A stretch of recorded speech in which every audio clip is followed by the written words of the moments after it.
नमस्कार दोस्तों, हमारे चैनल में आपका तहे दिल से स्वागत है। क्या आपने कभी सोचा है कि भारतीय दर्शन, जिसे हम अक्सर आध्यात्मिकता, आत्मा, कर्म और मोक्ष की कहानियों से जानते हैं, उसमें एक ऐसी भी धारा रही होगी जिसने इन सभी विचारों को पूरी तरह से खारिज कर दिया हो? क्या आप कल्पना कर सकते हैं कि प्राचीन भारत में, उसी भूमि पर जहां वेदों और उपनिषदों का ज्ञान गूंज रहा था, कुछ ऐसे भी दार्शनिक थे जो कहते थे कि आत्मा एक भ्रम है, स्वर्ग और नर्क पुजारियों का बनाया हुआ धोखा है और कर्मकांड केवल पेट भरने का एक धंधा है। आज हम भारतीय दर्शन के इतिहास के सबसे प्रमुख विद्रोही, सबसे साहसी और सबसे रहस्यमयी दार्शनिक स्कूल की कहानी में उतरने वाले हैं। यह कहानी है चारवाक दर्शन की। चारवाक कोई एक व्यक्ति नहीं थे, बल्कि वह विचारकों का एक पूरा स्कूल था, जिन्हें अक्सर लोकायत भी कहा जाता था, यानी आम लोगों का दर्शन। वे भारत के पहले और सबसे कट्टर भौतिकवादी थे। उनका एक ही सरल और शक्तिशाली सिद्धांत था, जो दिखता है वही है, जो आपकी इंद्रियों से परे है उसका कोई अस्तित्व नहीं है। ये ऑडियो बुक चारवाक की उस खोई हुई और दबा दी गई आवाज को फिर से खोजने का एक प्रयास है। हम यह जानेंगे कि कैसे उन्होंने तर्क का उपयोग करके हर धार्मिक हठधर्मिता पर सवाल उठाया। हम यह समझने की कोशिश करेंगे कि क्यों उनका मानना था कि जीवन का एकमात्र उद्देश्य है सुख प्राप्त करना, और क्यों वे कहते थे कि कर्ज लेकर घी पियो। चारवाक की कहानी हमें भारतीय विचार की अविश्वसनीय विविधता और उसमें मौजूद बहस की स्वतंत्रता की एक झलक देती है। यह आपको उन सभी आध्यात्मिक सच्चाइयों पर सवाल उठाने के लिए मजबूर कर देगी जिन्हें आप अब तक मानते आए हैं। क्या आप तैयार हैं भारतीय दर्शन के उस सबसे महान नास्तिक और विद्रोही से मिलने के लिए? तो चलिए इस रोमांचक सफर की शुरुआत करते हैं। चैप्टर नंबर 1, जब विद्रोहियों ने वेदों को चुनौती दी। चारवाक कौन थे? हमारी कहानी की शुरुआत होती है प्राचीन भारत के उस बौद्धिक रूप से उथल पुथल भरे युग में, लगभग 600 ईसा पूर्व के आसपास। यह एक ऐसा समय था जब स्थापित वैदिक ब्राह्मणवादी परंपरा को हर तरफ से चुनौती मिल रही थी। बौद्ध धर्म और जैन धर्म जैसे नए श्रमण आंदोलन उभर रहे थे, जो यज्ञ, कर्मकांड और जाति व्यवस्था पर सवाल उठा रहे थे। इसी बौद्धिक क्रांति के माहौल में एक और भी ज्यादा कट्टरपंथी और विद्रोही आवाज उठी, और वह आवाज थी चारवाक की। चारवाक नाम की उत्पत्ति को लेकर कई सिद्धांत हैं। कुछ लोग मानते हैं कि यह चारु यानी सुंदर और वाक यानी शब्द से मिलकर बना है, जिसका अर्थ है सुंदर शब्दों वाला, क्योंकि वे आम लोगों को आकर्षित करने वाली बातें करते थे। दूसरे मानते हैं कि यह किसी संस्थापक ऋषि का नाम था, लेकिन ज्यादातर विद्वान मानते हैं कि चार्वाक शब्द का अर्थ है चबाने वाला, क्योंकि वे आत्मा, ईश्वर और कर्म जैसी अवधारणाओं को चबाकर खत्म कर देते थे, उन्हें पूरी तरह से नकार देते थे।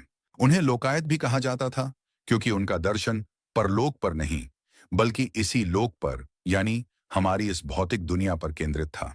चारवाक दर्शन की सबसे दुखद और रहस्यमयी बात यह है कि आज हमारे पास उनका अपना लिखा हुआ कोई भी ग्रंथ मौजूद नहीं है।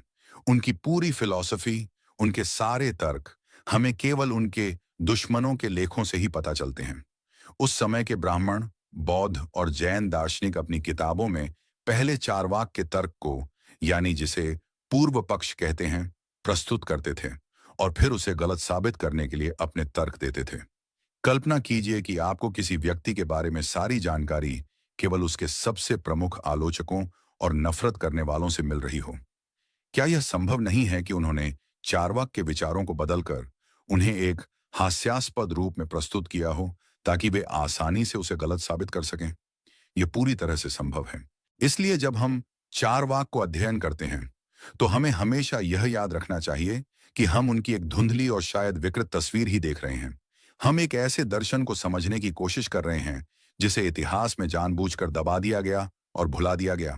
लेकिन जो कुछ भी हमारे पास बचा है, वह हमें एक अविश्वसनीय रूप से साहसी, तर्क संगत और अपने समय से बहुत आगे के दर्शन की एक झलक देता है। चारवाक किसी भी तरह के अधिकार को मानने से इनकार करते थे, चाहे वह वेदों का अधिकार हो, पुजारियों का अधिकार हो या किसी गुरु का अधिकार हो। वे हर विश्वास को संदेह की कसौटी पर कसते थे। वे उस समय की स्थापित व्यवस्था के लिए एक बहुत विशाल खतरा थे। क्यों? क्योंकि ब्राह्मणवादी व्यवस्था कर्मकांडों, यज्ञों और पुरोहित वर्ग के अधिकार पर टिकी थी, जो लोगों को एक अगले बेहतर जीवन का वादा करती थी। चार्वाक सीधे तौर पर कह रहे थे कि यह सब एक धोखा है। वे कह रहे थे कि पुजारी और पंडित केवल अपना पेट भरने और लोगों को डराकर उन पर शासन करने के लिए ये कहानियां बनाते हैं। यह केवल एक बौद्धिक बहस नहीं थी, यह एक गहरी सामाजिक और राजनीतिक चुनौती थी। चार्वाक आम लोगों को यह कहने की हिम्मत दे रहे थे कि वे अपनी इंद्रियों और अपने तर्क पर भरोसा करें, न कि उन लोगों पर जो उन्हें स्वर्ग और नर्क का डर दिखाते हैं। तो इन रहस्यमयी विद्रोहियों का मूल हथियार क्या था? उन्होंने किस एक शक्तिशाली तर्क का उपयोग करके भारतीय दर्शन की पूरी इमारत की नींव हिला दी? उनका कहना था कि सच्चा ज्ञान केवल एक ही स्रोत से आ सकता है, और वह स्रोत न तो कोई किताब है, न कोई गुरु, और न ही कोई दिव्य रहस्योद्घाटन। वह स्रोत हमारे और आपके पास, हर किसी के पास मौजूद है। वह स्रोत क्या था और कैसे उसने ईश्वर, आत्मा और स्वर्ग के अस्तित्व को एक झटके में नकार दिया? इस रहस्य पर से पर्दा हम अगले चैप्टर में उठाएंगे। चैप्टर नंबर 2, जो दिखता है वही है। जब चारवाकों ने हर चीज पर सवाल उठाया, पिछले चैप्टर में हमने जाना कि चारवाक भारतीय दर्शन के सबसे महान विद्रोही थे। लेकिन हर विद्रोह के पीछे एक दर्शन होता है, एक मुख्य सिद्धांत होता है जो उसे शक्ति देता है। चारवाक का मुख्य हथियार था उनका ज्ञान का सिद्धांत या एपिस्टेमोलॉजी। यह उनके पूरे दर्शन की नींव है। उन्होंने एक बहुत ही सरल लेकिन विनाशकारी सवाल पूछा। हम यह कैसे जानते हैं कि हम जो जानते हैं वह सच है? हम ज्ञान का एक विश्वसनीय स्रोत कहां खोज सकते हैं? उस समय के अधिकांश भारतीय दार्शनिक स्कूल ज्ञान के कई अलग अलग स्रोत मानते थे, जैसे प्रत्यक्ष, अनुमान, शब्द यानी वेदों या किसी विश्वसनीय व्यक्ति के शब्द, और उपमान। चारवाकों ने इस पूरी प्रणाली पर एक बहुत ही क्रूर और तार्किक हमला किया। उन्होंने एक क्रांतिकारी घोषणा की, ज्ञान का केवल और केवल एक ही विश्वसनीय स्रोत है, और वह है प्रत्यक्ष, यानी हमारी इंद्रियों के माध्यम से प्राप्त होने वाला सीधा अनुभव। जो कुछ भी आप अपनी आंखों से देख सकते हैं, अपने कानों से सुन सकते हैं, अपनी नाक से सूंघ सकते हैं, अपनी जीभ से छक सकते हैं या अपनी त्वचा से छू सकते हैं, केवल वही वास्तविक है। जो कुछ भी इंद्रियों से परे है वह या तो मौजूद नहीं है, या हम उसके बारे में निश्चित रूप से कुछ भी नहीं जान सकते, और इसलिए उसके बारे में बात करना व्यर्थ है। यह एक बहुत ही कट्टर अनुभववाद है। इस एक सिद्धांत के साथ उन्होंने भारतीय दर्शन के बाकी सभी स्तंभों को गिरा दिया। उन्होंने सबसे मुख्य हमला किया अनुमान पर। अनुमान तर्क का एक बहुत ही महत्वपूर्ण उपकरण है। हम हर दिन इसका उपयोग करते हैं। जब हम दूर किसी पर्वत पर धुआं देखते हैं तो हम यह अनुमान लगाते हैं कि वहां आग लगी है। क्यों? क्योंकि हम मानते हैं कि जहां जहां धुआं होता है वहां वहां आग होती है। यह एक सार्वभौमिक नियम है जिसे व्याप्ति कहा जाता है। लेकिन चारवाकों ने पूछा, आप इस सार्वभौमिक नियम के बारे में इतने निश्चित कैसे हो सकते हैं? आपने अपने जीवन में कुछ मामलों में, या शायद कोई सारे मामलों में, धुएं को आग के साथ देखा होगा। लेकिन क्या आपने दुनिया के हर धुएं को देखा है? क्या आप यह 100% निश्चितता के साथ कह सकते हैं कि ब्रह्मांड में कहीं भी, कभी भी बिना आग के धुआं नहीं हो सकता? नहीं, आप नहीं कह सकते। चूंकि आप हर मामले का निरीक्षण नहीं कर सकते, इसलिए आप कभी भी एक सच्चा सार्वभौमिक नियम स्थापित नहीं कर सकते। और अगर आप एक सार्वभौमिक नियम स्थापित नहीं कर सकते, तो आपका अनुमान हमेशा अविश्वसनीय और संदिग्ध रहेगा। हो सकता है कि पर्वत पर केवल कोहरा हो, या कोई गीली जलावन जला रहा हो जिससे बिना आग के धुआं निकल रहा हो। यह एक बहुत ही शक्तिशाली संशयवादी तर्क है। यह हमारे तर्क करने की क्षमता की नींव पर ही सवाल उठाता है। अनुमान को खारिज करने के बाद उन्होंने अगला हमला किया शब्द पर, यानी किसी के कहने पर विश्वास करने पर। उनका तर्क बहुत ही सीधा था। अगर हम अपने स्वयं के अनुमान पर भरोसा नहीं कर सकते, तो हम किसी और के शब्दों पर कैसे भरोसा कर सकते हैं? वह व्यक्ति भी तो अनुमान का ही उपयोग कर रहा होगा, या वह गलत हो सकता है, या वह जानबूझकर हमें धोखा देने की कोशिश कर रहा हो सकता है। और जब शब्द की बात आती है तो उनका सबसे मुख्य निशाना थे वेद। ब्राह्मणवादी परंपरा वेदों को अपौरुषेय, यानी किसी इंसान द्वारा नहीं लिखा गया, और परम सत्य का स्रोत मानती थी। चारवाकों ने इसका मजाक बनाया। उन्होंने कहा कि वेद विरोधाभासों, बेतुकी बातों और हिंसा से भरे हुए हैं। वे धूर्तों, दुष्टों और राक्षसों द्वारा लिखी गई रचनाएं हैं। उन्होंने तर्क दिया कि वेदों में लिखे गए जटिल यज्ञ और कर्मकांड केवल चालाक पुजारियों द्वारा अपनी आजीविका कमाने के लिए बनाया गया एक जाल है। वे लोगों को स्वर्ग और अगले जन्म का वादा करके उनसे दान और दक्षिणा ऐंठते हैं। तो एक झटके में चारवाकों ने तर्क और परंपरा दोनों के अधिकार को खारिज कर दिया। उन्होंने कहा, किसी की मत सुनो, किताबों की मत सुनो, केवल अपनी इंद्रियों पर भरोसा करो। अब आप सोच सकते हैं कि इस कट्टरपंथी ज्ञान के सिद्धांत का वास्तविकता की प्रकृति के बारे में क्या परिणाम होगा। अगर केवल वही सच है जिसे हम देख सकते हैं, तो फिर उन सभी चीजों का क्या जो हमें दिखाई नहीं देती? ईश्वर, आत्मा, स्वर्ग, नर्क, कर्म। चार्वाकों के लिए जवाब बहुत ही सरल और स्पष्ट था, और वह जवाब हम अगले चैप्टर में जानेंगे। चैप्टर नंबर 3, जब चेतना केवल एक बुलबुला है। चारवाक और आत्मा का खंडन। पिछले चैप्टर में चारवाकों ने ज्ञान का केवल एक ही दरवाजा खुला रखा था, प्रत्यक्ष या हमारी इंद्रियों का सीधा अनुभव। अब हम यह देखेंगे कि जब वे इस एक दरवाजे से दुनिया को देखते हैं, तो उन्हें क्या दिखाई देता है, और ज्यादा महत्वपूर्ण, उन्हें क्या नहीं दिखाई देता है। चारवाकों की यह भौतिकवादी दृष्टि भारतीय दर्शन के कुछ सबसे गहरे और सबसे पवित्र विश्वासों पर एक सीधा और विनाशकारी हमला है। अगर केवल वही वास्तविक है जिसे हम अपनी इंद्रियों से अनुभव कर सकते हैं, तो इसका पहला और सबसे स्पष्ट निष्कर्ष है कि केवल पदार्थ ही वास्तविक है। चारवाक कट्टर भौतिकवादी थे। उनका मानना था कि यह पूरा ब्रह्मांड केवल 4 देखने योग्य तत्वों से बना है: पृथ्वी, जल, अग्नि और वायु। उस समय के कई अन्य दार्शनिक स्कूल 5वें तत्व आकाश को भी मानते थे। लेकिन चार्वाकों ने पूछा, क्या आपने कभी आकाश को देखा है? नहीं, आप केवल खाली जगह का अनुमान लगा सकते हैं, लेकिन आप उसे सीधे तौर पर अनुभव नहीं कर सकते। और चूंकि अनुमान एक अविश्वसनीय स्रोत है, इसलिए आकाश का कोई अस्तित्व नहीं है। तो हमारे पास एक ऐसी दुनिया है जो केवल इन 4 भौतिक तत्वों के विभिन्न संयोजनों से बनी है। एक पत्थर, एक वृक्ष, एक जानवर और एक इंसान, सब कुछ मूल रूप से एक ही सामग्री से बने हैं। अब यह हमें उस सबसे अहम और सबसे महत्वपूर्ण सवाल पर लाता है: चेतना या आत्मा क्या है? लगभग हर दूसरे भारतीय दर्शन का मानना था कि शरीर के अंदर एक अलग, गैर भौतिक और अमर आत्मा रहती है। यह आत्मा ही है जो सोचती है, महसूस करती है और शरीर के मरने के बाद एक शरीर से दूसरे शरीर में जाती है। चारवाकों ने इस विचार पर एक बहुत ही सरल और तीखा सवाल पूछा: क्या आपने कभी आत्मा को देखा है? क्या आपने उसे कभी छुआ है? क्या आप उसे तौल सकते हैं? जवाब स्पष्ट है, नहीं। आत्मा को इंद्रियों से अनुभव नहीं किया जा सकता, और चारवाकों के नियम के अनुसार अगर उसे अनुभव नहीं किया जा सकता, तो उसका अस्तित्व नहीं है। तो फिर चेतना कहां से आती है? हम कैसे सोचते हैं? हम कैसे महसूस करते हैं? यहीं पर चारवाकों ने एक बहुत ही सरल लेकिन अपने समय के लिए बहुत ही उन्नत सिद्धांत प्रस्तुत किया, जिसे उभरने का सिद्धांत कहा जा सकता है। उन्होंने कहा कि चेतना कोई अलग चीज नहीं है। यह शरीर का ही एक गुण है जो तब पैदा होता है जब 4 भौतिक तत्व एक बहुत ही खास और जटिल तरीके से एक साथ मिलते हैं, यानी एक जीवित शरीर का निर्माण करते हैं। यह कोई रहस्यमयी या अलौकिक घटना नहीं है।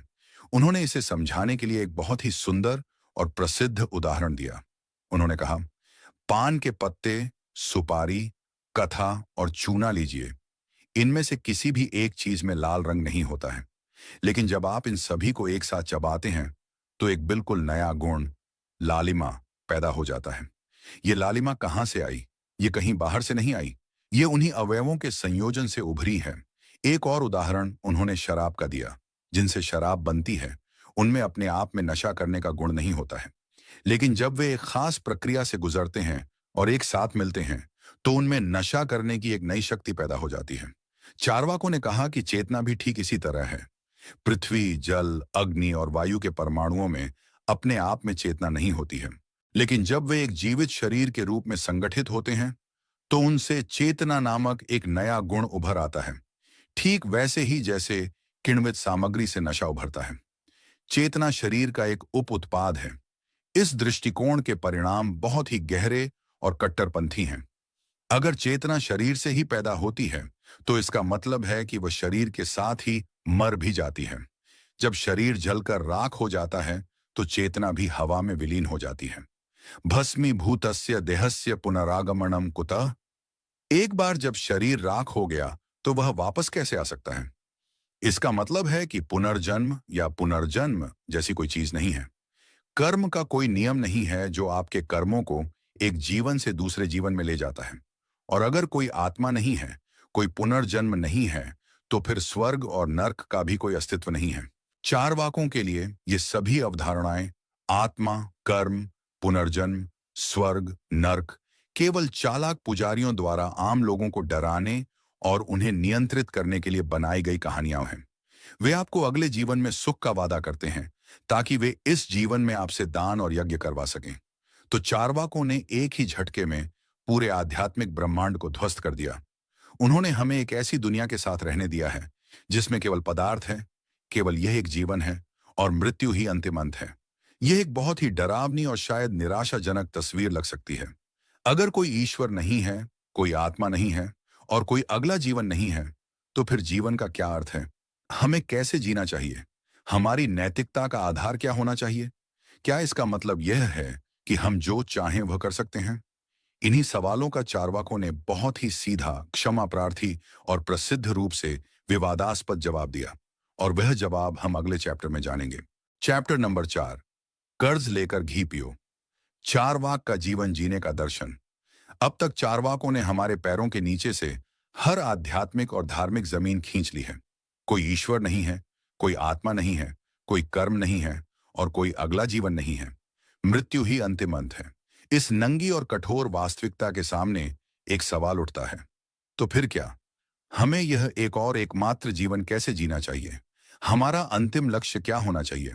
अधिकांश भारतीय दर्शनों का अंतिम लक्ष्य था मोक्ष, यानी जन्म और मृत्यु के चक्र से मुक्ति। लेकिन चारवाकों के लिए यह एक निरर्थक लक्ष्य था। चूंकि कोई पुनर्जन्म है ही नहीं, तो मुक्ति पाने का कोई सवाल ही नहीं उठता। मृत्यु अपने आप में ही मोक्ष है, क्योंकि यह सभी दुखों का अंत कर देती है। तो अगर मोक्ष लक्ष्य नहीं है तो क्या है? चारवाकों का जवाब बहुत ही सरल, बहुत ही मानवीय और बहुत ही ईमानदार है। मानव जीवन का एकमात्र और सर्वोच्च लक्ष्य है सुख प्राप्त करना और दुख से बचना। यही वह दर्शन है जिसे पश्चिम में हेडोनिज्म या सुखवाद कहा जाता है। यह एक बहुत ही स्वाभाविक दर्शन है। हम सब अपने मूल स्वभाव में सुख की तलाश करते हैं और दुख से बचते हैं। चारवाक बस ये कह रहे थे कि हमें इस प्राकृतिक प्रवृत्ति को स्वीकार करना चाहिए और इसे अपने जीवन का सचेत लक्ष्य बनाना चाहिए। हमें उन पुजारियों और दार्शनिकों की बातों में नहीं आना चाहिए जो हमें बताते हैं कि इस जीवन में सुख का त्याग करना एक पुण्य है, ताकि हमें किसी काल्पनिक अगले जीवन में सुख मिल सके। उनका प्रसिद्ध और अक्सर गलत समझा जाने वाला सूत्र है, यावत जीवेत सुखम जीवेत आहरणम कृत्वा घृतम पिबेत। जब तक जियो सुख से जियो, भले ही कर्ज लेना हो पर घी पियो। अब उनके आलोचकों ने इस एक पंक्ति को जान लिया और उन्हें ऐसे लोगों के रूप में चित्रित किया जो गैर जिम्मेदार, स्वार्थी और केवल तत्काल शारीरिक सुखों में लिप्त रहते हैं। उन्होंने कहा कि चारवाक कह रहे हैं कि खाओ, पियो और मौज करो, क्योंकि कल तुम मर जाओगे। लेकिन क्या यह चारवाकों के दर्शन की एक सही तस्वीर है? शायद नहीं। यह शायद उनके विचारों का एक जानबूझकर किया गया सरलीकरण और विरूपण है। जब वह कहते हैं कि घी पियो, तो घी यहां सभी प्रकार के सांसारिक सुखों का प्रतीक है, जिसमें दोस्ती, संगीत, कला और ज्ञान से मिलने वाला सुख भी शामिल हो सकता है। और जब वह कहते हैं कि कर्ज लेकर, तो उनका मतलब शायद यह नहीं है कि आप गैर जिम्मेदाराना कर्ज में डूब जाएं। उनका मतलब शायद यह है कि जीवन में सुख प्राप्त करने के लिए कुछ कीमत चुकानी होती है, कुछ प्रयास करना होता है और हमें वह कीमत चुकाने के लिए तैयार रहना चाहिए। चारवाकों के आलोचक एक और तर्क देते थे। वे कहते थे, लेकिन जीवन में हर सुख के साथ कुछ न कुछ दुख भी तो होता है। फूलों के साथ कांटे भी होते हैं, तो क्या हमें कांटों के डर से फूलों को ही छोड़ देना चाहिए? चारवाकों का इसका जवाब बहुत ही व्यावहारिक और समझदारी भरा था। उन्होंने कहा, कोई भी मूर्ख व्यक्ति धान के पौधों को इसलिए नहीं उखाड़ फेंकता क्योंकि जानवर उन्हें खा जाएंगे। कोई भी व्यक्ति मछली खाना इसलिए नहीं छोड़ देता क्योंकि उसमें हड्डियां होती हैं। इसका मतलब है कि एक बुद्धिमान व्यक्ति सुख और दुख का हिसाब लगाता है। वह उस सुख को चुनता है जो अधिकतम हो और जिसके साथ न्यूनतम दुख हो। वह कांटों को बचाते हुए सावधानी से फूल को तोड़ने की कोशिश करता है। यह एक बहुत ही यथार्थवादी और संतुलित सुखवाद है। यह आंख बंद करके हर इच्छा के पीछे भागने की वकालत नहीं कर रहा है। यह एक प्रबुद्ध सुखवाद है जो बुद्धि और विवेक का उपयोग करके जीवन में सुख को अधिकतम करने की बात करता है। चारवाकों ने उस समय की तपस्वी परंपराओं पर भी प्रहार किया जो शरीर को कष्ट देने और इच्छाओं का दमन करने को एक महान आध्यात्मिक उपलब्धि मानती थी। चारवाकों ने कहा कि यह एक मूर्खतापूर्ण और अप्राकृतिक व्यवहार है। शरीर को दुख देना पुण्य कैसे हो सकता है? जीवन का आनंद लेने के बजाय उसे नष्ट करने की कोशिश करना पागलपन है। तो चारवाक का जीवन जीने का दर्शन बहुत ही सीधा है। यह जीवन ही सब कुछ है जो आपके पास है। इसे व्यर्थ की चिंताओं, काल्पनिक भयों और अप्राकृतिक त्यागों में बर्बाद न करें। अपनी बुद्धि का उपयोग करें, अपने सुखों को अधिकतम करें और एक पूर्ण, समृद्ध और आनंदमय जीवन जिएं। यह एक बहुत ही आकर्षक और मुक्तिदायक दर्शन है। यह हमें अपराध बोध और भय के उन सभी बोझों से मुक्त करता है जो धर्म हम पर डालता है। लेकिन क्या इस दर्शन में कोई समस्या नहीं है? अगर हर कोई केवल अपने सुख के पीछे भागेगा तो समाज का क्या होगा? क्या यह एक क्रूर स्वार्थ की युद्ध को जन्म नहीं देगा? क्या चारवाक दर्शन में नैतिकता या दूसरों के प्रति जिम्मेदारी के लिए कोई जगह है? यह एक बहुत ही गंभीर सवाल है और चारवाकों के पास शायद इसका भी एक जवाब था, भले ही वह हमें सीधे तौर पर न मिला हो। इसी पहेली को हम अगले चैप्टर में सुलझाने की कोशिश करेंगे। चैप्टर नंबर 5, क्या स्वार्थ ही सबसे मुख्य नैतिकता है? चारवाक और समाज की पहेली। अब तक चारवाक दर्शन हमें एक बहुत ही व्यक्तिगत और कुछ हद तक स्वार्थी रास्ते पर ले जाता हुआ प्रतीत होता है। अगर जीवन का एकमात्र लक्ष्य अपने सुख को अधिकतम करना है, तो फिर दूसरों का क्या? मेरे सुख के लिए अगर मुझे किसी और को नुकसान पहुंचाना हो, तो क्या वह जायज है? क्या चारवाक दर्शन में नैतिकता, परोपकार या सामाजिक जिम्मेदारी जैसी किसी भी चीज के लिए कोई जगह है? ये चारवाक दर्शन पर सबसे गंभीर और सबसे लगातार लगाया जाने वाला आरोप है। और चूंकि हमारे पास उनके अपने ग्रंथ नहीं हैं, इसलिए इस सवाल का जवाब देना बहुत मुश्किल है। उनके आलोचकों यानी ब्राह्मण, बौद्ध और जैन दार्शनिकों ने उन्हें एक ऐसे अनैतिक राक्षस के रूप में चित्रित किया जो कहता है कि कोई पाप पुण्य नहीं है और इसलिए आप जो चाहें वह कर सकते हैं। उन्होंने कहा कि चारवाक राजाओं को अपनी प्रजा पर अत्याचार करने, चोरों को चोरी करने और हत्यारों को हत्या करने के लिए प्रोत्साहित करते हैं, क्योंकि कोई कर्म का नियम नहीं है और कोई दैवीय दंड नहीं है। लेकिन क्या यह चारवाकों की एक सही तस्वीर है? क्या यह संभव है कि एक इतना परिष्कृत और तार्किक दर्शन, जो ज्ञान के सिद्धांत पर इतनी गहराई से विचार करता है, वह नैतिकता के इतने महत्वपूर्ण सवाल को पूरी तरह से नजरअंदाज कर दे? शायद नहीं। हो सकता है कि चारवाकों के पास एक अधिक सूक्ष्म और परिष्कृत नैतिक सिद्धांत था, जिसे उनके विरोधियों ने जानबूझकर नजरअंदाज कर दिया या विकृत कर दिया। चलिए, हम एक जासूस की तरह उपलब्ध भागों के आधार पर यह पुनर्निर्माण करने की कोशिश करते हैं कि चारवाक का सामाजिक दर्शन कैसा रहा होगा। एक संभावना यह है कि चारवाक एक प्रकार के प्रबुद्ध स्वार्थ की वकालत करते थे। इसका मतलब है कि एक बुद्धिमान व्यक्ति यह समझता है कि उसका अपना दीर्घकालिक सुख दूसरों के सुख से बंधा हुआ है। मैं एक स्थिर, शांतिपूर्ण और समृद्ध समाज में रहकर ही वास्तव में सुखी रह सकता हूं। अगर मैं चोरी करता हूं, झूठ बोलता हूं और दूसरों को नुकसान पहुंचाता हूं, तो मैं एक ऐसे समाज का निर्माण करूंगा जिसमें अविश्वास, भय और हिंसा का बोलबाला होगा। और ऐसी दुनिया में मैं खुद भी सुरक्षित और खुश नहीं रह सकता। इसलिए एक प्रबुद्ध स्वार्थ के दृष्टिकोण से भी दूसरों के साथ सहयोग करना, ईमानदार रहना और सामाजिक नियमों का पालन करना मेरे अपने हित में है। मैं दूसरों की मदद इसलिए नहीं करता क्योंकि किसी ईश्वर ने ऐसा कहा है या मुझे स्वर्ग में कोई इनाम मिलेगा।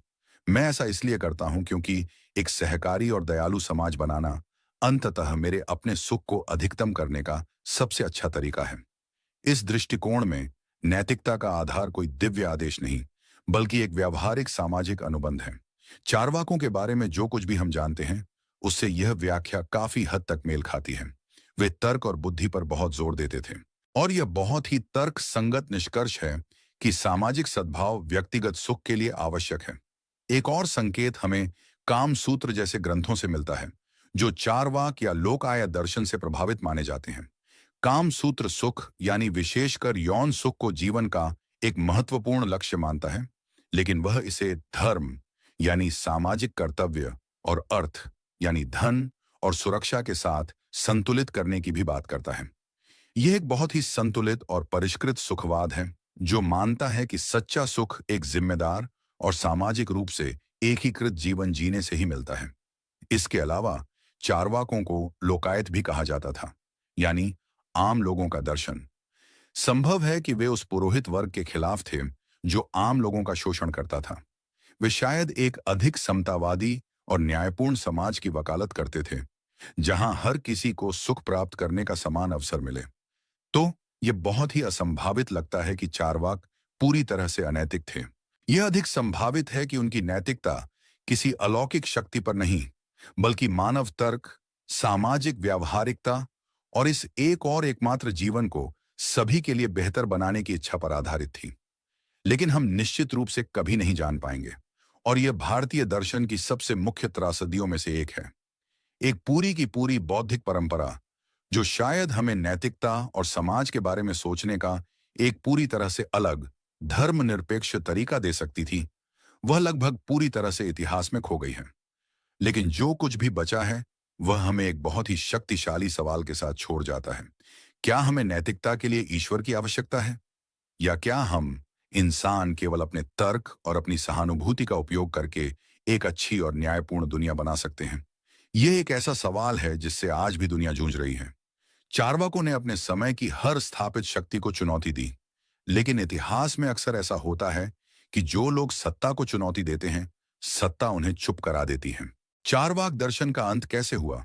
यह शक्तिशाली और विद्रोही आवाज इतिहास में क्यों और कैसे खो गई, इस पर हम अगले चैप्टर में बात करेंगे। चैप्टर नंबर 6, जब विद्रोहियों को खामोश कर दिया गया। चार्वाक दर्शन का पतन और दमन। हर कहानी का एक अंत होता है, और चार्वाक दर्शन की कहानी अपनी सारी बौद्धिक चमक और साहस के बावजूद एक दुखद अंत की ओर जाती है। एक ऐसा दर्शन जो लगभग 1000 वर्षों तक भारतीय बौद्धिक परिदृश्य पर एक शक्तिशाली और उत्तेजक उपस्थिति बनाए हुए था, वह धीरे धीरे इतिहास के पन्नों से कैसे गायब हो गया। इस चैप्टर में हम उन कारणों की जांच करेंगे जिनके कारण यह विद्रोही आवाज खामोश हो गई।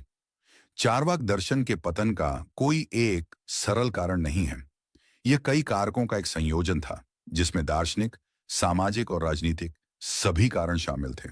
सबसे पहला और सबसे स्पष्ट कारण था दार्शनिक विरोध। चार्वाक दर्शन अपने समय के हर दूसरे प्रमुख दर्शन के लिए एक सीधी चुनौती था। ब्राह्मणवादी स्कूल यानी जैसे न्याय, वैशेषिक, वेदांत और श्रमण स्कूल यानी जैसे बौद्ध धर्म, जैन धर्म, दोनों ही आत्मा, पुनर्जन्म और कर्म के किसी न किसी रूप में विश्वास करते थे। चार्वाक इन सभी के लिए एक साझा दुश्मन थे।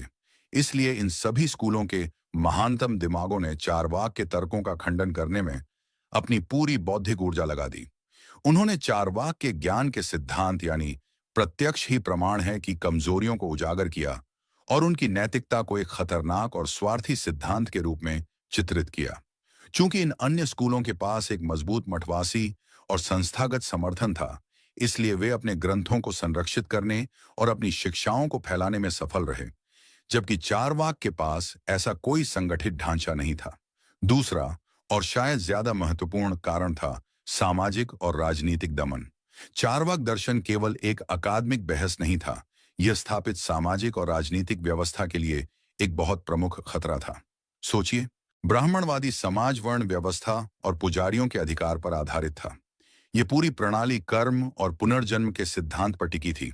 आप इस जीवन में अपने कर्तव्यों का पालन करें, यानी भले ही आप दुखी हों, और आपको अगले जीवन में इसका इनाम मिलेगा। चार्वाक इस पूरी नींव को ही डायनामाइट लगा रहे थे। वे कह रहे थे कि कोई अगला जीवन नहीं है और पुजारी वर्ग केवल आपको धोखा दे रहा है। इसी तरह राजा और शासक वर्ग भी अक्सर अपनी सत्ता को वैधता देने के लिए धर्म का सहारा लेते थे। वे खुद को देवताओं का प्रतिनिधि बताते थे। चार्वाक कह रहे थे कि कोई देवता नहीं है और एक राजा का अधिकार केवल उसकी अपनी शक्ति पर आधारित है, किसी दिव्य अधिकार पर नहीं। यह एक बहुत ही क्रांतिकारी और राजद्रोही विचार था। इसलिए यह बहुत ही संभावित है कि शासक वर्ग और पुजारी वर्ग दोनों ने मिलकर चारवाक दर्शन को सक्रिय रूप से दबाने की कोशिश की हो। उनके ग्रंथों को शायद जानबूझकर नष्ट कर दिया गया हो और उनके अनुयायियों को सताया गया हो। इतिहास विजेताओं द्वारा लिखा जाता है और चारवाक निश्चित रूप से हारे हुए पक्ष में थे। तीसरा कारण चारवाक दर्शन की अपनी आंतरिक प्रकृति में भी निहित हो सकता है। यह एक बहुत ही नकारात्मक और आलोचनात्मक दर्शन है। यह बताता है कि क्या नहीं है, यानी कोई आत्मा नहीं, कोई ईश्वर नहीं। लेकिन यह इस बारे में बहुत कम बताता है कि क्या है या हमें एक समुदाय के रूप में कैसे रहना चाहिए। जबकि धर्म और अन्य आध्यात्मिक दर्शन लोगों को आशा, आराम और एक साझा पहचान की भावना प्रदान करते हैं, चारवाक दर्शन उन्हें एक ठंडी और नंगी भौतिकवादी दुनिया के साथ छोड़ देता है। यह संभव है कि यह दर्शन आम लोगों की गहरी मनोवैज्ञानिक और भावनात्मक जरूरतों को पूरा करने में विफल रहा हो। अंत में समय के साथ भारतीय दर्शन का ध्यान धीरे धीरे अधिक आध्यात्मिक और मोक्ष केंद्रित होता गया। शंकराचार्य जैसे महान वेदांतिक विचारकों के उदय के साथ बौद्धिक बहस का केंद्र आत्मा और ब्रह्म की प्रकृति पर चला गया और चारवाक का भौतिकवाद धीरे धीरे अप्रासंगिक और हाशिए पर चला गया। तो इन सभी कारकों के संयोजन के कारण चारवाक दर्शन एक संगठित परंपरा के रूप में धीरे धीरे मर गया। उसकी आवाज एक फुसफुसाहट में बदल गई, जो केवल उसके विरोधियों के ग्रंथों में एक प्रतिध्वनि के रूप में जीवित रही। यह भारतीय बौद्धिक इतिहास की एक बहुत प्रमुख क्षति है। हमने न केवल एक अद्वितीय दर्शन खो दिया, बल्कि हमने अपनी परंपरा के एक बहुत ही महत्वपूर्ण हिस्से, यानी संदेह, आलोचना और तर्क संगतता की एक मजबूत धारा को भी खो दिया। लेकिन क्या चारवाक की कहानी यहीं खत्म हो जाती है? क्या उनकी आग पूरी तरह से बुझ गई है, या उनकी राख के नीचे अभी भी कुछ चिंगारियां दबी हुई हैं, जो आज भी हमें रोशन कर सकती हैं? क्या चारवाक की विद्रोही भावना आज के भारत और आज की दुनिया के लिए कोई सबक रखती है? इस पर हम अगले चैप्टर में बात करेंगे। चैप्टर नंबर 7, जब नास्तिकों ने धर्म की नींव रखी। चारवाक और भारतीय दर्शन की विविधता। चारवाक दर्शन का इतिहास में खो जाना एक बहुत मुश्किल त्रासदी है, लेकिन उनकी कहानी हमें एक और ज्यादा सकारात्मक और शायद ज्यादा महत्वपूर्ण सच्चाई भी सिखाती है।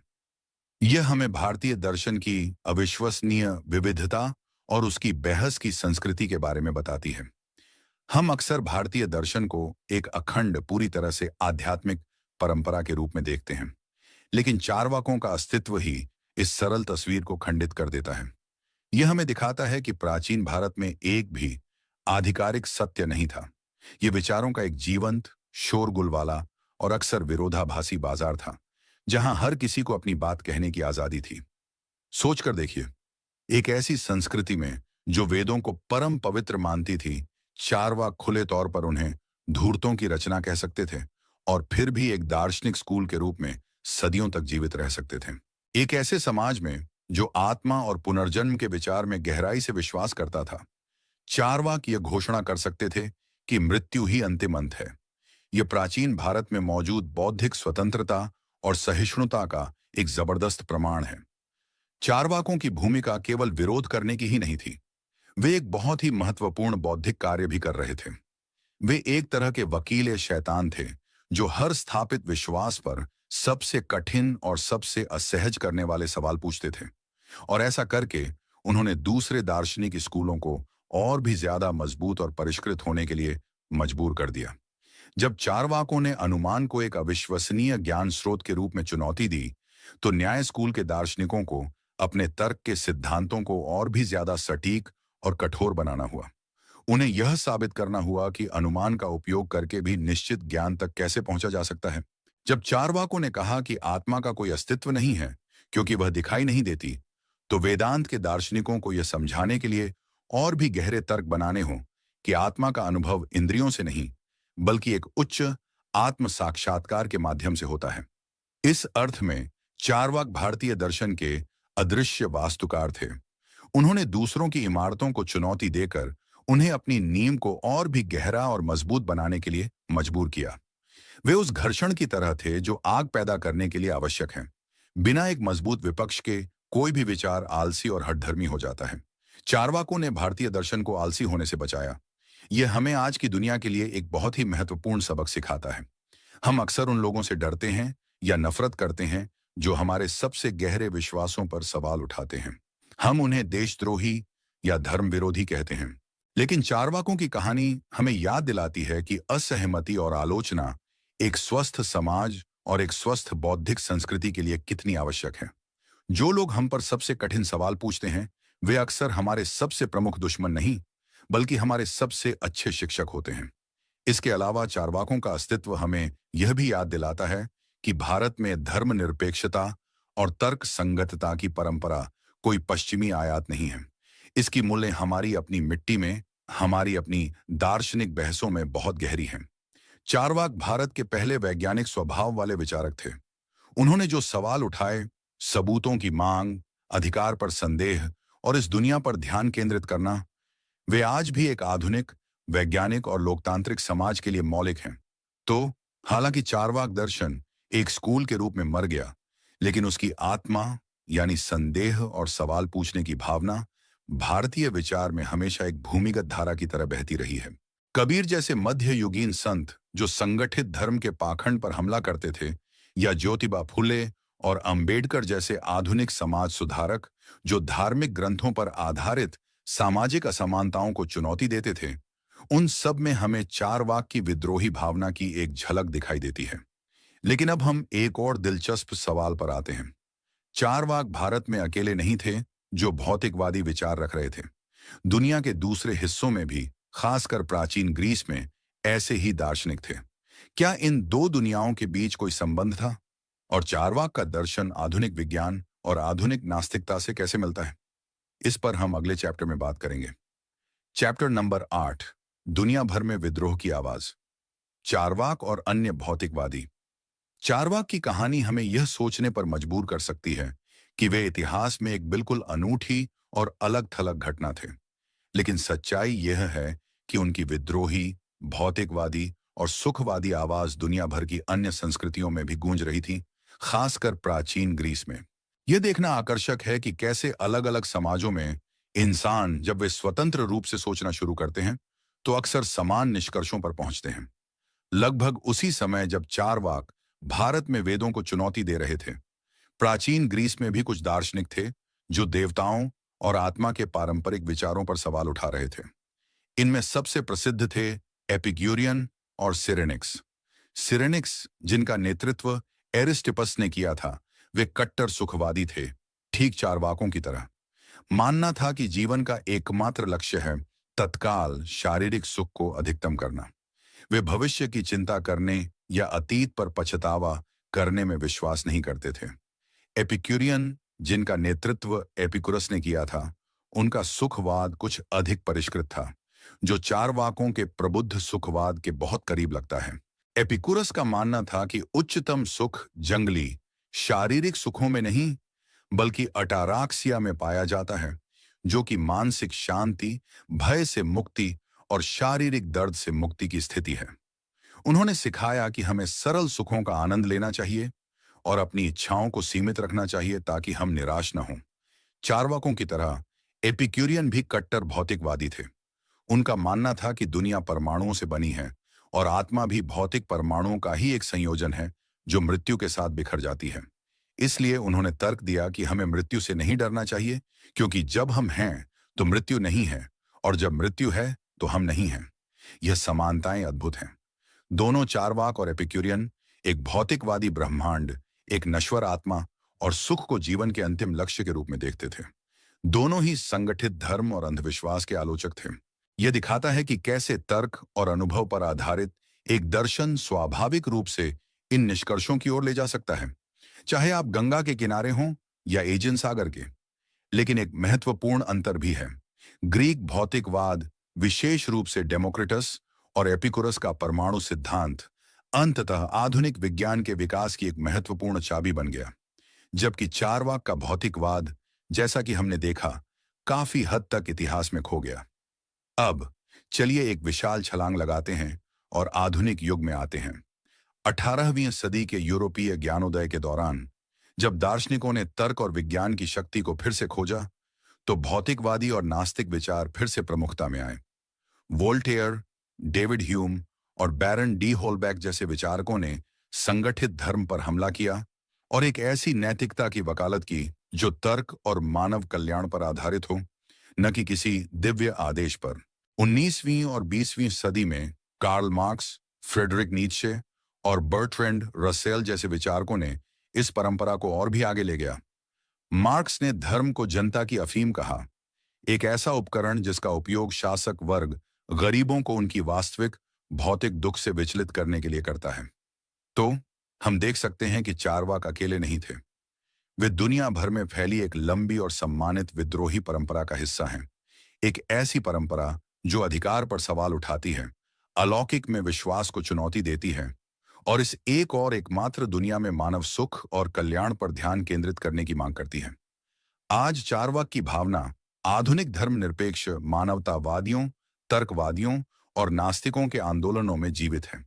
ये समूह भी यही मानते हैं कि हमें नैतिकता और अर्थ के लिए किसी ईश्वर की आवश्यकता नहीं है और यह कि विज्ञान और तर्क ही मानवता की समस्याओं को हल करने के लिए हमारे सबसे अच्छे उपकरण हैं। चारवाक की कहानी हमें यह याद दिलाती है कि भारत हमेशा इस वैश्विक बातचीत का हिस्सा रहा है। यह हमें एक अधिक समावेशी और विविध बौद्धिक इतिहास को देखने में मदद करती है, जहां विचार सीमाओं के पार यात्रा करते हैं और एक दूसरे को प्रभावित करते हैं। लेकिन क्या चारवाक दर्शन आज भी प्रासंगिक है? क्या उनके 2500 साल पुराने तर्क आज की दुनिया में कोई मायने रखते हैं, या वे केवल एक ऐतिहासिक जिज्ञासा बनकर रह गए हैं? इस पर हम अगले चैप्टर में विचार करेंगे। चैप्टर नंबर 9, 21वीं सदी के चारवाक। क्या आज भी यह दर्शन प्रासंगिक है? अब तक हमने चारवाक दर्शन की कहानी को अतीत के चश्मे से देखा है। हमने उनकी उत्पत्ति, उनके कट्टरपंथी विचारों और उनके दुखद पतन की जांच की है। लेकिन किसी भी दर्शन की असली परीक्षा यह होती है कि क्या वह समय की कसौटी पर खरा उतरता है। क्या चारवाक के विचार, जो 2500 साल पहले एक बहुत ही अलग दुनिया में पैदा हुए थे, वे आज हमारी इस विज्ञान और प्रौद्योगिकी से भरी वैश्विक और अक्सर भ्रमित करने वाली 21वीं सदी में कोई प्रासंगिकता रखते हैं? इसका जवाब एक जोरदार हाँ है, और शायद वे आज पहले से कहीं ज्यादा प्रासंगिक हैं। चारवाक की सबसे प्रमुख और सबसे स्थायी प्रासंगिकता है उनकी वैज्ञानिक स्वभाव की वकालत। चारवाक का मूल सिद्धांत क्या था? सबूतों की मांग करो, अधिकार पर आंख बंद करके विश्वास मत करो, अपनी इंद्रियों और अपने तर्क का उपयोग करो। यह आज के वैज्ञानिक स्वभाव की ही तो परिभाषा है। हम एक ऐसे युग में रहते हैं जहां हम पर हर तरफ से गलत सूचना, फेक न्यूज और अंधविश्वासों की बमबारी होती है। व्हाट्सएप यूनिवर्सिटी से लेकर टीवी चैनलों पर बैठे गुरुओं तक हर कोई हमें यह बताने की कोशिश कर रहा है कि क्या सच है। इस सूचना के कोलाहल में चारवाक की आवाज हमें एक बहुत ही महत्वपूर्ण चेतावनी देती है। संदेह करो, सवाल पूछो। जो कुछ भी तुम सुनते हो उसे केवल इसीलिए मत मान लो क्योंकि वह आकर्षक लगता है या क्योंकि बहुत सारे लोग उस पर विश्वास करते हैं। पूछो, इसका क्या सबूत है? चारवाक हमें एक अधिक आलोचनात्मक और एक अधिक समझदार नागरिक बनना सिखाते हैं। वे हमें बौद्धिक आत्मनिर्भरता का पाठ सिखाते हैं। दूसरी प्रमुख प्रासंगिकता है उनकी धर्मनिरपेक्ष नैतिकता की खोज। आज दुनिया के कई हिस्सों में नैतिकता को अभी भी धर्म के साथ बहुत ही गहराई से जोड़ा जाता है। कई लोगों का मानना है कि ईश्वर के बिना कोई नैतिकता नहीं हो सकती। चारवाक ने इस विचार को 2500 साल पहले ही चुनौती दी थी। उन्होंने यह तर्क देने की हिम्मत की थी कि हम एक अच्छी और नैतिक दुनिया बना सकते हैं जो मानव तर्क, सहानुभूति और सामाजिक अनुबंध पर आधारित हो, न कि किसी दिव्य आदेश या भविष्य के किसी इनाम या दंड के डर पर। यह आज की हमारी बहुधार्मिक और तेजी से धर्मनिरपेक्ष हो रही दुनिया के लिए एक बहुत ही महत्वपूर्ण संदेश है। यह हमें एक ऐसी साझा नैतिक भाषा खोजने की संभावना प्रदान करता है जो विभिन्न धर्मों और विश्वासों के लोगों को एक साथ ला सके। तीसरी प्रासंगिकता है उनकी इस सांसारिकता पर जोर। चारवाक का दर्शन, लोकायत, हमें इस एक और एकमात्र जीवन पर, इस एक और एकमात्र दुनिया पर पूरी तरह से ध्यान केंद्रित करने के लिए कहता है। ये आज के माइंडफुलनेस और वर्तमान क्षण में जीने के दर्शन के बहुत करीब है। हम अक्सर अपना जीवन या तो अतीत के पछतावे में या भविष्य की चिंताओं में बिता देते हैं। हम अक्सर इस जीवन को किसी अगले बेहतर जीवन के लिए केवल एक तैयारी का मैदान मानते हैं। चारवाक हमें झकझोर कर कहते हैं, जागो, यही सब कुछ है जो तुम्हारे पास है। इस पल को जियो। इस दुनिया के सुखों का आनंद लो, इसे एक बेहतर जगह बनाओ। यह एक बहुत ही शक्तिशाली और जीवन सकारात्मक संदेश है। यह हमें पलायनवाद से रोकता है और हमें इस दुनिया की समस्याओं और इसकी खुशियों दोनों में पूरी तरह से शामिल होने के लिए प्रोत्साहित करता है। और अंत में चारवाक की कहानी हमें असहमति के महत्व की याद दिलाती है। जैसा कि हमने देखा, चारवाकों को दबा दिया गया और भुला दिया गया क्योंकि उनके विचार स्थापित शक्तियों के लिए बहुत खतरनाक थे। उनकी कहानी एक चेतावनी है कि जब एक समाज आलोचनात्मक आवाजों को चुप करा देता है, तो वह बौद्धिक रूप से स्थिर और अंततः मृत हो जाता है। एक स्वस्थ लोकतंत्र और एक स्वस्थ समाज के लिए विचारों की विविधता और असहमति का अधिकार नितांत आवश्यक है। तो चारवाक मरे नहीं हैं। उनकी आत्मा आज भी उन सभी लोगों में जीवित है जो सवाल पूछने की हिम्मत करते हैं, जो अधिकार को चुनौती देते हैं और जो एक अधिक तर्क संगत, अधिक मानवीय और अधिक आनंदमय दुनिया बनाने का सपना देखते हैं। लेकिन इस सब का सार क्या है? अगर हमें चारवाक के इस खोए हुए दर्शन से केवल एक ही अंतिम सबक लेना हो, तो वह क्या होगा? इस पर हम अपने समापन अध्याय में विचार करेंगे। चैप्टर नंबर 10, अपनी इंद्रियों पर भरोसा करो। चारवाक का हमारे लिए अंतिम संदेश। दोस्तों, हम चारवाक की इस विद्रोही और ज्ञानवर्धक कहानी के अंत में आ पहुंचे हैं। हमने भारतीय दर्शन के एक भूले हुए अध्याय को फिर से खोजा है और एक ऐसी आवाज सुनी है जो सदियों तक खामोश कर दी गई थी। हमने एक ऐसे दर्शन को देखा है जो हमें हर चीज पर सवाल उठाने, केवल सबूतों पर विश्वास करने और इस एक और एकमात्र जीवन को पूरी तरह से जीने के लिए कहता है। अब जब हम इस यात्रा को समाप्त कर रहे हैं, तो चारवाक का हमारे लिए अंतिम और सबसे स्थायी संदेश क्या है? शायद अंतिम संदेश ये है: अपनी इंद्रियों पर भरोसा करो, अपने अनुभव पर भरोसा करो। यह एक बहुत ही सरल लेकिन बहुत ही गहरा विचार है। हम एक ऐसी दुनिया में रहते हैं जो हमें लगातार बताती है कि हमें अपने प्रत्यक्ष अनुभव पर भरोसा नहीं करना चाहिए। हमें बताया जाता है कि असली दुनिया हमारी इंद्रियों से परे है, कि सच्ची खुशी भविष्य में या किसी और लोक में मिलेगी, कि हमें विशेषज्ञों और अधिकारियों की बात सुननी चाहिए, भले ही वह हमारी अपनी समझ के खिलाफ जाती हो। चारवाक हमें इस बौद्धिक गुलामी के खिलाफ विद्रोह करने के लिए कहते हैं। वे कहते हैं कि आपका अपना अनुभव, आपकी अपनी इंद्रियां और आपका अपना तर्क ज्ञान का सबसे विश्वसनीय स्रोत हैं। किसी गुरु को या किसी किताब को यह अधिकार न दें कि वह आपको बताए कि आपकी वास्तविकता क्या है। बाहर निकलें और दुनिया को खुद देखें, चीजों को खुद अनुभव करें और अपने निष्कर्ष खुद निकालें। यह एक बहुत अहम जिम्मेदारी है। आंख बंद करके विश्वास करना आसान है, सवाल पूछना और अपनी सच्चाई खुद खोजना मुश्किल है। लेकिन चारवाक के अनुसार यही एक प्रामाणिक और स्वतंत्र जीवन जीने का एकमात्र तरीका है। दूसरा अंतिम संदेश है भय से मुक्ति। चारवाक का पूरा दर्शन भय के खिलाफ एक युद्ध है। अलौकिक शक्तियों का भय, ईश्वर के दंड का भय, नर्क का भय और मृत्यु के बाद अज्ञात का भय। चारवाक कहते हैं कि ये सभी भय अज्ञानता से पैदा होते हैं और पुजारियों तथा शासकों द्वारा हमें नियंत्रित करने के लिए उपयोग किए जाते हैं। जब आप यह समझ जाते हैं कि केवल यह भौतिक दुनिया ही वास्तविक है, तो ये सभी भय अपने आप ही गायब हो जाते हैं। मृत्यु अंत है और इसलिए डरने की कोई बात नहीं है। यह हमें एक निडर और साहसी जीवन जीने के लिए मुक्त करता है। और अंत में चारवाक का संदेश है आनंद का उत्सव। जीवन कोई पाप नहीं है, यह कोई परीक्षा नहीं है, यह कोई प्रतीक्षा कक्ष नहीं है। यह एक उपहार है, यह एक उत्सव है। शरीर की खुशियां, दोस्ती का सुख, ज्ञान का आनंद, ये सब अच्छी और मूल्यवान चीजें हैं। हमें अपराध बोध के साथ नहीं, बल्कि कृतज्ञता और आनंद के साथ जीना चाहिए। उनका प्रसिद्ध सूत्र कर्ज लेकर घी पियो हमें गैर जिम्मेदार होने के लिए नहीं, बल्कि जीवन के सुखों को अपनाने और उनका आनंद लेने के अवसर को न चूकने के लिए कहता है। तो चारवाक का दर्शन, जिसे अक्सर नकारात्मक और विनाशकारी के रूप में चित्रित किया जाता है, वह अंत में एक बहुत ही सकारात्मक और जीवन सकारात्मक संदेश देता है। यह हमें एक ऐसा जीवन जीने के लिए कहता है जो तर्क पर आधारित हो, भय से मुक्त हो और आनंद से भरा हो। और इसी के साथ दोस्तों, हम आज इस अद्भुत यात्रा के अंत पर पहुंचते हैं। इस प्रेरणादायक जीवनी के आधार पर हमने साथ मिलकर यह जाना कि कैसे प्राचीन भारत में भी एक शक्तिशाली भौतिकवादी और तर्कवादी परंपरा मौजूद थी और कैसे उसने हमें आज भी सिखाने के लिए बहुत कुछ दिया है। मुझे उम्मीद है कि इस ऑडियो बुक के जरिए हमने जो कुछ भी सीखा है वह सिर्फ सुनने तक ही सीमित नहीं रहेगा, बल्कि आपके जीवन का मार्गदर्शन भी करेगा। याद रखिएगा, यह ज्ञान केवल जानकारी नहीं है, बल्कि आपके भीतर की अपार क्षमता को जगाने की कुंजी है। ये ऑडियो बुक आपको यह सिखाती है कि कैसे अधिकार पर सवाल उठाएं, कैसे सबूतों पर आधारित सोच विकसित करें और कैसे इस एक और एकमात्र जीवन का पूरी तरह से आनंद लें।